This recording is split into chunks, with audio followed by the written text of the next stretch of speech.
Hello friends, स्वागत है आप सभी का अचीवर्स ऑफिशियल के यूट्यूब चैनल पर।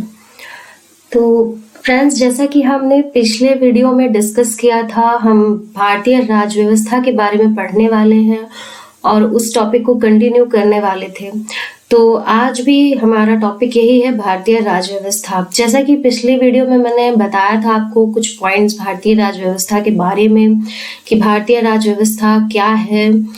तो आज हम उसको और डिटेल में समझने की कोशिश करते हैं और देखेंगे कि जो भारतीय राज्य व्यवस्था है हमारी, भारतीय राज्य व्यवस्था कह सकते हैं हम भारत राज्य पर जो है शासन करने की जो व्यवस्था है उसको हम क्या कह सकते हैं, भारतीय राज्य व्यवस्था। जैसे कि मैंने आपको बताया था पिछले वीडियो में।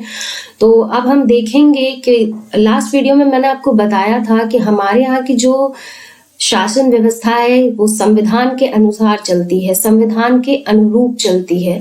तो आज हम देखेंगे कि हमारे यहाँ पे जो संविधान के अंतर्गत कहा गया है कि भारत एक राज्य है। आम बोलचाल की भाषा में हम क्या कहते हैं कि भारत एक राष्ट्र है, लेकिन अगर हम संविधान की भाषा के अकॉर्डिंग देखें तो भारत एक राष्ट्र न होकर एक राज्य है। ठीक है, हम भारत को एक राज्य कहते हैं। तो भारत को हम राज्य क्यों कहते हैं, हम ये समझने की कोशिश करेंगे आज के इस वीडियो में। तो जैसा मैंने पहले बताया था आपको कि भारतीय राज्य व्यवस्था यानी कि भारत पर राज्य करने की व्यवस्था।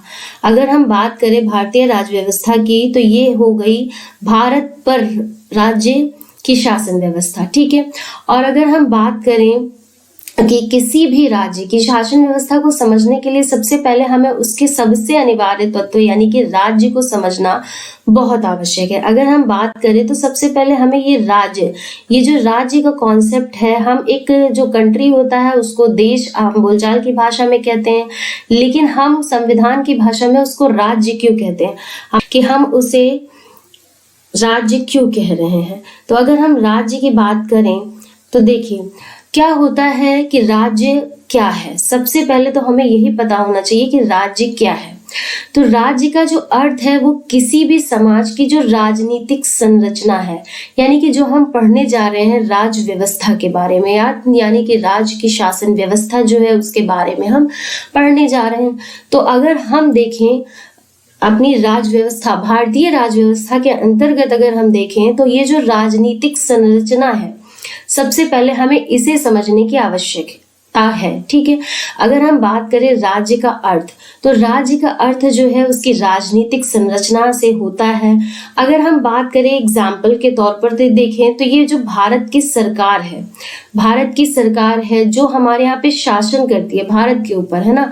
भारत की संसद की बात करें, भारत की न्यायपालिका की बात करें, या राज्यों की जो हमारे स्टेट्स होते हैं उनकी सरकार, जो पर्टिकुलर स्टेट्स होते हैं उनकी जो सरकार होती है, या नौकरशाही यानी ब्यूरोक्रेट से जुड़े जितने भी अधिकारी होते हैं, ऑफिसर्स होते हैं, इन सब को मिलाकर इन सब की एकजुटता को ही हम क्या कह सकते हैं, राज्य कहते हैं।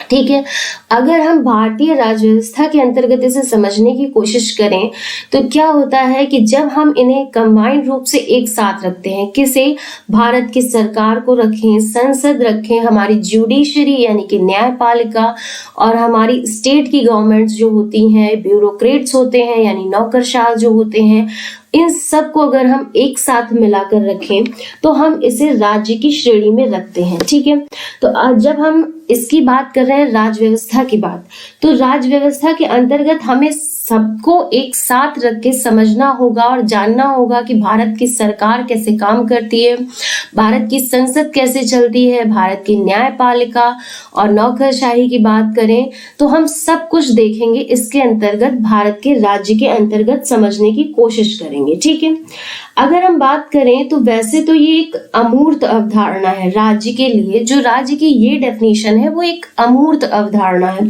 अमूर्त अवधारणा से मतलब है ये एब्स्ट्रैक्ट कह सकते हैं अवधारणा है, क्योंकि क्या होता है इसे बौद्धिक स्तर पर हम लोग समझ सकते हैं। अमूर्त से मतलब ये है कि हम इसे बौद्धिक स्तर पर तो समझ सकते हैं, किंतु हम इसे अभी देख नहीं सकते। ठीक है, क्या करेंगे जब हम इन सारी चीजों को एक साथ इकट्ठा करते हैं, जैसे कि भारत की सरकार, संसद, न्यायपालिका, इन सब चीजों को जब हम एक साथ इकट्ठा करते हैं, तब हम क्या करेंगे, इसे समझने की कोशिश करेंगे और एक साथ जब इसे रखेंगे तब क्या होगा, ये हमारे यहाँ राज्य का फॉर्मेशन करेगी, राज्य का निर्माण करेगी। ठीक है, और सबसे बड़ी बात क्या होगी,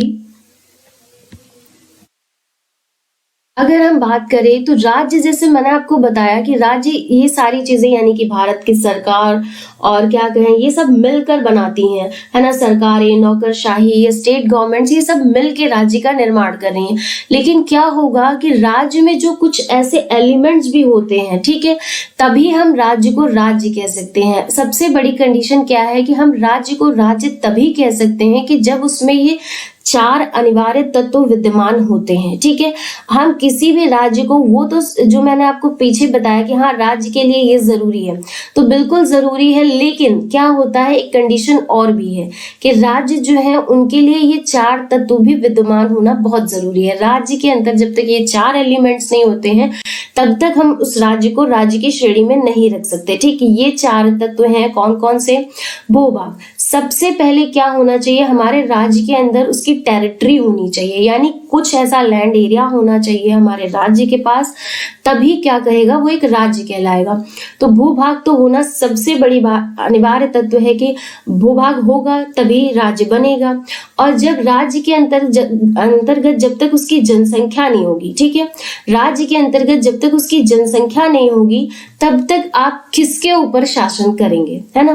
तो अगर हम बात करें तो जनसंख्या होगी तभी आप उसके ऊपर शासन कर सकते हैं।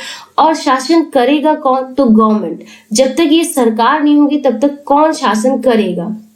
तो अगर हम बात करें सोवरेनिटी यानी संप्रभुता, संप्रभुता का अर्थ हुआ कि अपने निर्णय स्वयं लेने की क्षमता होनी चाहिए। ठीक, सोवरेनिटी का अर्थ यही होगा कि अपने निर्णय जो है वो स्वयं लेने की क्षमता होनी चाहिए, अपने निर्णय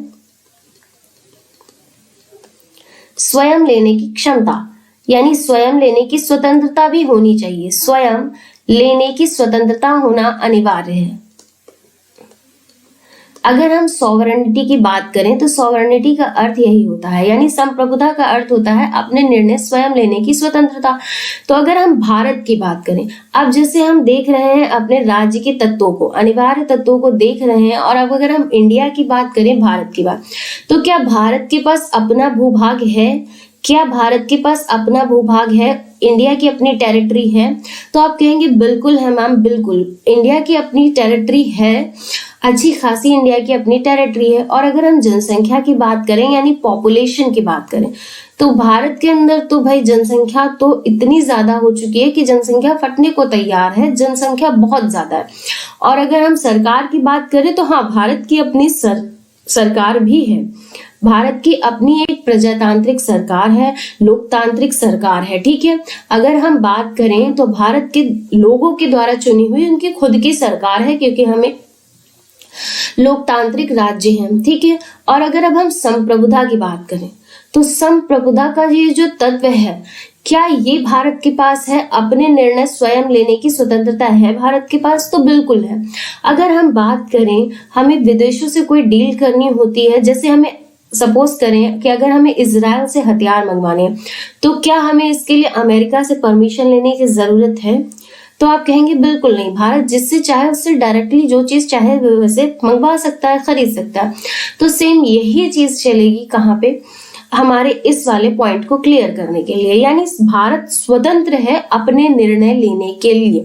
लेकिन अभी जो हम स्टेट्स को कहेंगे, अब आपके दिमाग में एक चीज आ रही होगी कि मैम ये जो यूपी है, बिहार है, महाराष्ट्र है, गुजरात है, मध्य प्रदेश है, हम तो इनको राज्य कहते हैं, हम तो इनको स्टेट्स कहते हैं। तो बिल्कुल हम इनको स्टेट्स कहते हैं, लेकिन सोचिए तो जरा कि क्या इनके पास अपना भूभाग है। तो आप कहेंगे बिल्कुल है मैम। जनसंख्या की बात करें तो जनसंख्या भी है, सरकार की बात करें तो हाँ बिल्कुल प्रादेशिक सरकारें होती हैं। लेकिन ये जो सॉवरेनिटी वाला पॉइंट है, क्या ये हमारे स्टेट गवर्नमेंट के पास होता है, तो नहीं होता है। क्या स्टेट गवर्नमेंट चाहे तो डायरेक्टली कोई डील विदेशों से कर सकती है, जब तक वो केंद्र से परमिशन ना ले ले। तो ये एक पॉइंट है जो हमारे राज्य को, जो हमारे यहाँ राज्य हैं, इनको राज्य की श्रेणी में होने से बाहर करती है। हालांकि अगर हम बात करें तो संविधान की भाषा में हम इनको प्रांत यानी प्रोविंस कहते हैं, ठीक है, प्रोविंस कहते हैं, प्रांत कहते हैं। लेकिन अगर हम संविधान की भाषा के अनुरूप देखें तो ये राज्य नहीं होती। आम बोलचाल की भाषा में हम इन्हें राज्य कहते हैं, लेकिन अगर संविधान के अकॉर्डिंग देखें तो ये राज्य ना होकर क्या है, प्रांत है, ठीक है, जिनके पास अपना भूभाग तो है, जनसंख्या तो है, सरकार तो है, लेकिन संप्रभुता नहीं है। अपने निर्णय स्वतंत्रता के साथ स्वयं नहीं ले सकते। कुछ चीजें होती है जो इन्हें करने के लिए केंद्र सरकार की अनुमति लेना अत्यधिक आवश्यक होता ही होता है।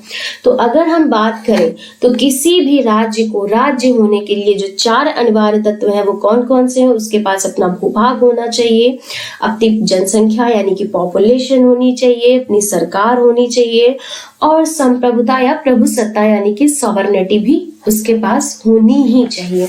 जब ये 4 चीजें किसी राज्य के पास होती हैं तब वो राज्य की श्रेणी में आ सकता है। इसीलिए हम भारत को राज्य कहते हैं, ना कि राष्ट्र कहते हैं, ठीक है। अब अगर हम बात करें, देखो भारत में ये राजनीतिक व्यवस्था की आवश्यकता क्यों है, हमें ये भी पता होना चाहिए कि भारत के अंतर्गत क्या है कि ये जो राजनीतिक व्यवस्था है जिसके बारे में हम पढ़ रहे हैं, इसकी आवश्यकता क्यों है भारत में, है ना, इसकी आवश्यकता क्यों है, क्यों हम चाहते हैं कि हमारे यहाँ एक राजनयिक व्यवस्था हो, एक पॉलिटिकल सिस्टम हो, क्यों होना चाहिए। तो हम इसको भी समझने की कोशिश करते हैं। तो देखिए, जो राज्य का ढांचा होता है वो सभी मनुष्यों को क्या करता है, एक निश्चित कानून व्यवस्था के दायरे में ला सकता है, ठीक है। क्या होता है कि निश्चित कानून व्यवस्था के दायरे में लाता है, लेकिन ये जो निश्चित कानून व्यवस्था का दायरा है इसकी जरूरत क्यों है? तो देखो, हम सभी की कुछ ना कुछ बेसिक नीड्स होती हैं, ठीक है, और अगर हम बात करें तो हमें एक सिक्योरिटी भी चाहिए होती है, सुरक्षा भी चाहिए होती है। तो हमारी जो मूल सुरक्षाएं होती हैं, ठीक है, हमारी जो अपनी मूल सुरक्षाएं होती हैं उनमें किसी तरह का कोई नुकसान ना हो, ठीक है, उनमें किसी तरह का नुकसान ना हो और हम अपनी सिंपल लाइफ को क्या करें, जी सके, उसको व्यतीत कर सके, जीवन को अपने साधारण तरीके से अपने अधिकारों के साथ जी सके। तो इसीलिए क्या होता है, एक राजनीतिक व्यवस्था की आवश्यकता होगी। देखो हमारे यहाँ पे क्या है, हमारी जो जनसंख्या है, भारत की जनसंख्या इस समय सबसे ज्यादा हो रखी है। आपको पता है कि जनसंख्या बढ़ती ही चली जा रही है और जनसंख्या काफी तेजी से ग्रोथ भी कर रही है इंडिया के अंदर। तो आपको पता है जब हमारी पॉपुलेशन इतना बढ़ती चली जा रही है तो क्या है, ये होगा कि सबके विचारधाराएं आपस में एक जैसी हों। क्योंकि हमने देखा है जब हम किसी ग्रुप में बैठते हैं, सपोज कीजिए आप और आपका मित्र कोई हो और वो एक टॉपिक पे, किसी टॉपिक पे डिस्कशन चल रहा हो, ठीक है, या आप दोनों मिलकर बाजार जाएं, कोई सामान लेना चाहें और आपको जो टी शर्ट पसंद आ रही हो वो आपके मित्र को ना पसंद आ रही हो, तो आपने देखा होगा कि आप दोनों की विचारधाराएं वहां पे अलग अलग हो जाती हैं, ठीक है। किसी को कोई कलर पसंद है, किसी को कोई कलर पसंद है, और किसी के ब्रांड की अगर बात करें तो किसी को कोई ब्रांड पसंद है, किसी को कोई और ब्रांड पसंद। तो ठीक उसी तरह क्या होता है कि हमारा जो ये सोसाइटी है, जो हमारा समाज है, ठीक है, वहां पे जनसंख्या इतनी बढ़ती जा रही है कि लोगों को बिल्कुल आपसी सहमति से एक साथ काम चल जाए ऐसा संभव नहीं है, ठीक है। ये जो आपसी सहमति है ये एक जैसी सबकी हो जाए ऐसा तो संभव नहीं है। तो इसी बात के लिए क्या होता है, हमारे यहाँ पे राजनीतिक व्यवस्था की आवश्यकता है। देखिए, जब कोई आपको लीड करता है, कोई आपका लीडर होता है तो आप उसकी बात मानते हैं। अब जैसे हम अपने वर्तमान समय की बात करें तो हमारे यहाँ पे क्या होता है, मोदी जी जो कह देते हैं, हमारे देश की जनता से जो अपील करते हैं, हम उसे फॉलो करने की पूरी तरह से कोशिश करते हैं। तो क्या होता है, जब एक लीडर एक लीड जो हमें कर रहा होता है, हम उसकी बात को मान के क्या करते हैं, उसी राह पे चलने की कोशिश करते हैं। तो यही जो राजनीतिक व्यवस्था है, इसी को हम राजनीतिक व्यवस्था के अंतर्गत रखेंगे। यही जो चीज है कि लोग आपस में एकजुटता के साथ बने रहें।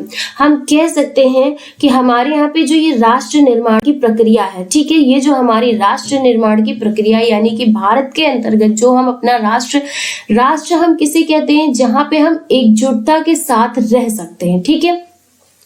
तो हम उसे राष्ट्र कहते हैं। तो उसे को बनाने की, जो हम डेवलप होने की कोशिश कर रहे हैं, उसके लिए बहुत आवश्यक है क्या? राजनीतिक व्यवस्था और आंतरिक सुरक्षा। अगर हम बात करें तो देश के अंतर्गत हमारी इंटरनल जो सिक्योरिटी होती है वो बहुत जरूरी होती है, और ये तभी संभव है जब हम एक साथ मिलकर रह सकें। और इसी तरह कल्याणकारी राज्य, अगर हम कह सकते हैं कि जो सबके फेवर में काम कर रहा हो, सबके लिए फेवरेबल हो और सबके लिए अच्छा हो, ऐसे कल्याणकारी राज्य की स्थापना के लिए भी राजनीतिक व्यवस्था की अत्यंत आवश्यकता है। और हितों का समूह, ठीक है, हित समूह। हित समूह से मतलब ये है कि आप कह सकते हैं कि जैसे क्या होता है, हमारे कुछ जैसे हित होते हैं ना, हम कह सकते हैं कि हमारे जो हित होता है अपने वेलफेयर में क्या होता है, वेलफेयर के लिए कोई कहेगा मेरे लिए ये चीज अच्छी है, कोई कहेगा मेरे लिए ये चीज अच्छी है, तो उनमें जो टकराव होता है उसको रोकने के लिए भी क्या होता है कि राजनीतिक व्यवस्था की आवश्यकता होती है। ठीक है, इनमें सामंजस्य बनाने के लिए, अगर हम कहें कोई अपने वेलफेयर के लिए बात करेगा, कोई और अपने वेलफेयर के लिए बात करेगा, लेकिन उनके वेलफेयर में किसी तीसरे को नुकसान ना हो जाए, इस बात की श्योरिटी के लिए भी क्या होता है, राजनीतिक व्यवस्था की आवश्यकता हमें होती है। अब हम बात करें सामाजिक परिवर्तनों की, तो आपने देखा होगा कि अगर हम करंट सिनेरियो की बात करें, यानी वर्तमान परिदृश्य की बात करें, तो सबसे ज्यादा क्या होता है, हम लोग इस समय सबसे ज्यादा सामाजिक परिवर्तन से गुजर रहे हैं। ठीक है, अब क्या होता है, जो हमारे यहाँ पे परिवर्तन होते चले जा रहे हैं, जो चेंजेस होते चले जा रहे हैं, सोशल लेवल पे जो चेंजेस हो रहे हैं, आपने देखा होगा जो वंचित वर्ग है वो अपने अधिकारों की मांग करते घूम रहे हैं। ठीक है, अब उनके लिए, क्योंकि उन्हें लगता है कि जो चीजें मेरे पास नहीं है वो चीजें हमारे पास होनी चाहिए, इसलिए वो अपनी आवाज के माध्यम से अपनी मांगों को रखते हैं। ठीक है, और इसी तरह से कुछ और भी तबके हैं जो अपने को असुरक्षित महसूस करते हैं, वो अपने लिए अपने हितों की मांग करने लगते हैं। ठीक है, तो अब देखो, जिनकी पुरानी, जो पुराने से लाभकारी व्यवस्था में चले आ रहे हैं, अगर उनमें कोई परिवर्तन होता है तो वो सोचते हैं कि हमारे लाभों को हमसे न छीना जाए, हमारे बेनिफिट्स को हमसे न छीना जाए, तो इसलिए वो भी अपनी आवाज उठाते हैं। ठीक है, अब बात करें तो ऐसे में हमारे यहाँ सबसे ज्यादा दलित और स्त्रियों की और बच्चों की बात करें तो उनके विरुद्ध जो अत्याचार होते हैं, उनके लिए जो सामाजिक परिवर्तन किए जाते हैं, या हम कह सकते हैं कि हमारे यहाँ जो पे आधुनिकीकरण हो रहा है, सामाजिक परिवर्तन को हम आधुनिकीकरण से जोड़ सकते हैं। ठीक है, ये जो हमारे यहाँ मॉडर्नाइजेशन हो रहा है, ठीक है, इनमें बैलेंस बनाने के लिए, और हम अपने कल्चर को भी मेंटेन रखें और मॉडर्नाइजेशन के अंदर जो बैलेंस बनाने की जरूरत है उसको भी बना के रखें, तो इन सब चीजों के लिए हमें क्या होता है कि राजनीतिक व्यवस्था की भी आवश्यकता होती है। इसीलिए हम कह सकते हैं कि हमारे यहाँ पे अगर हम बात करें, ये संविधान बनाने की जरूरत क्यों पड़ी, क्यों हमें भारत के अंतर्गत राजनीतिक व्यवस्था बनाने की जरूरत पड़ी, तो इन्हीं सब चीजों को देखते हुए क्या हुआ, हमारे यहाँ पे संविधान का निर्माण किया गया और राजनीतिक व्यवस्था बनाई गई। अब हम देखते हैं कि हमारे यहाँ पे जो ये राजनीतिक व्यवस्था का निर्माण, इसके लिए जरूरत थी। अब देखते हैं,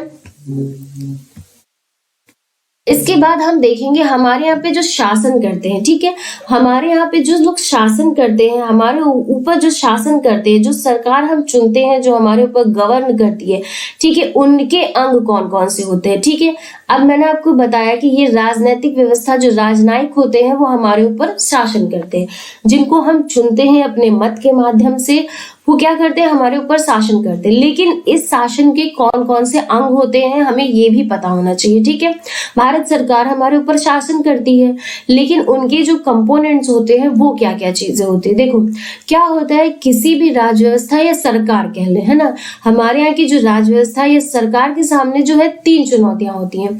सबसे बड़ी चुनौती कौन सी होती है, पहली चुनौती ये होती है कि कानून बनाए कैसे। ठीक है, कानून बनाए और ऐसा कानून बनाए जो सबके लिए हितकारी हो। ठीक है, उसमें किसी का नुकसान ना हो रहा हो, और अगर किसी का फायदा ना हो तो किसी का नुकसान तो बिल्कुल भी ना होना चाहिए। ठीक है, इस बात का ध्यान रखकर हमारे यहाँ जो इंडियन गवर्नमेंट है वो कानून बनाती है, और उन्हीं कानून के अनुसार क्या होता है, शासन के पास ये होता है कि ये जो कानून बनाती है उसको इम्प्लीमेंट कैसे करवाया जाए। ठीक है, कानून के अनुसार शासन कार्य का संचालन जो होता है वो कैसे कैसे कराया जाए। ठीक है, सबसे बड़ी जो है चुनौती, चैलेंज यही होता है हमारी इंडियन गवर्नमेंट के पास।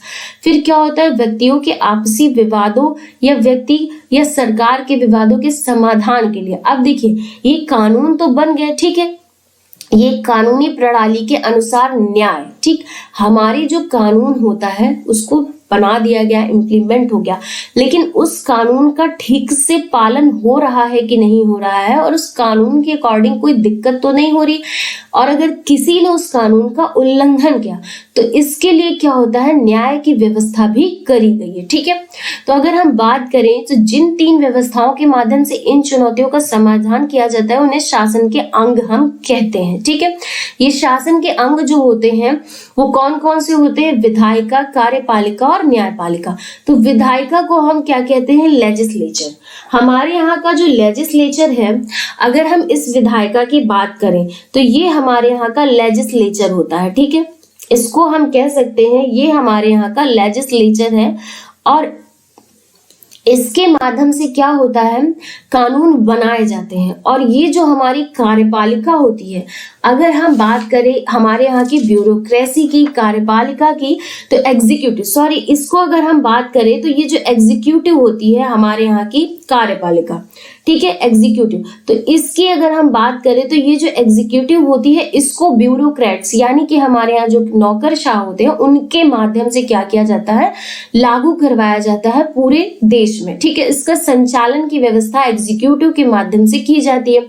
और जब इन कानूनों का ठीक से पालन नहीं होता है, ठीक है, हमारी न्याय व्यवस्था के अंतर्गत जब इन कानूनों का ठीक से पालन नहीं होता है तब क्या होता है, हमारी न्यायपालिका की एंट्री होती है। ठीक है, अभी हम इनके बारे में डिटेल में डिस्कस करेंगे, आगे के सेशंस में हम लोग इनके बारे में डिटेल में डिस्कशन भी करेंगे। ठीक है, तो यहाँ से अभी अगर हम बात करें तो न्यायपालिका यानी कि हमारी ज्यूडिशरी, ठीक है, अगर हम बात करें इसकी हमारे यहाँ की ज्यूडिशरी की, तो ये जो विधायिका है वो कानून हमारे लिए बनाएगी।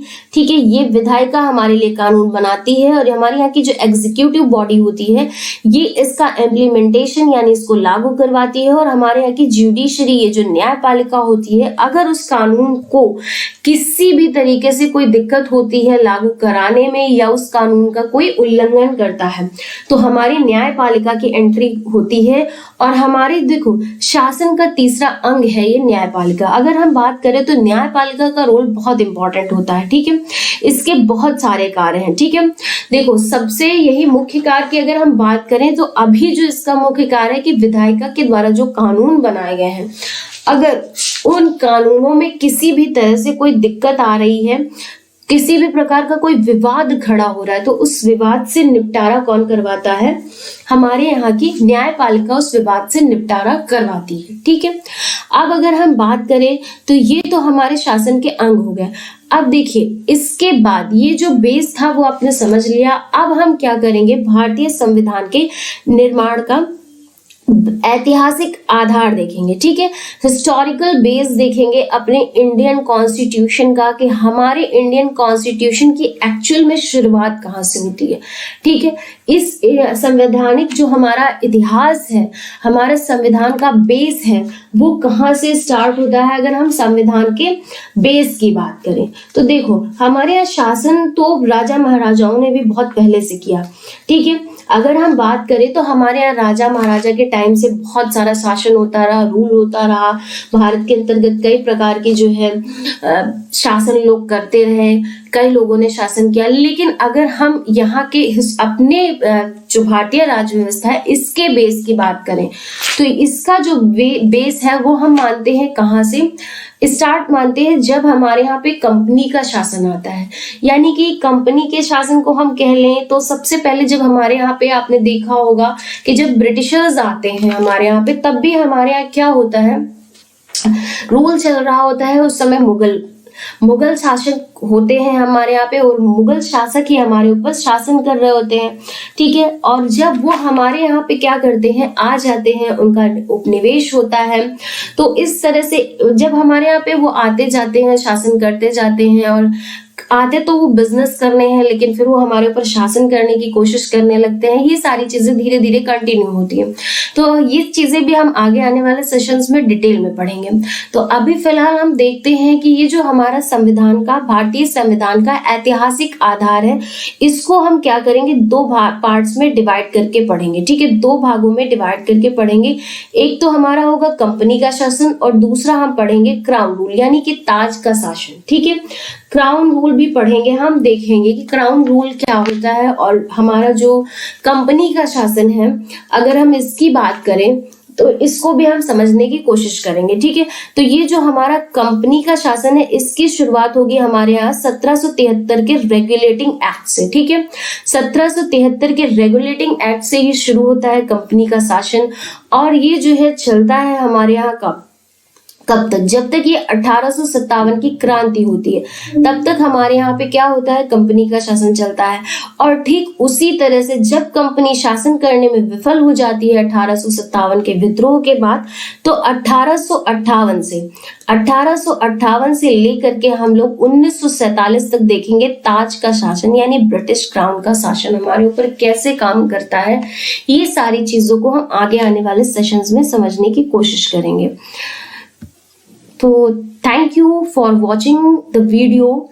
तो जो भी मेरे इस वीडियो को देख रहे हैं वो लाइक जरूर करिएगा वीडियो को, और सब्सक्राइब जरूर करिएगा चैनल को। जो पहली बार मेरे चैनल पे आए हुए हैं और इस वीडियो को देख रहे हैं, वो प्लीज जो है मेरे चैनल को सब्सक्राइब जरूर करिएगा, लाइक जरूर करिएगा और नोटिफिकेशन बेल को जरूर हिट कर लीजिएगा। तो आपको आगे आने वाले सारे सेशंस की नोटिफिकेशन इजीली अवेलेबल होती रहेगी, और सेशन को शेयर जरूर करते रहिएगा। तो जिन्हें इस तरह के टॉपिक्स जो क्लियर नहीं होते हैं, उनको ये टॉपिक समझने में थोड़ा सा आसानी होगी। मैं छोटे छोटे टुकड़ों में उन्हें समझाने की कोशिश करूंगी कि आपको कैसे भारतीय राज व्यवस्था को पढ़ना है, उसको समझना है, और ये सारी चीजें हम लोग आगे आने वाले सेशंस में डिस्कस करते जाएंगे। तो तब तक के लिए जय हिंद, जय भारत, वंदे मातरम।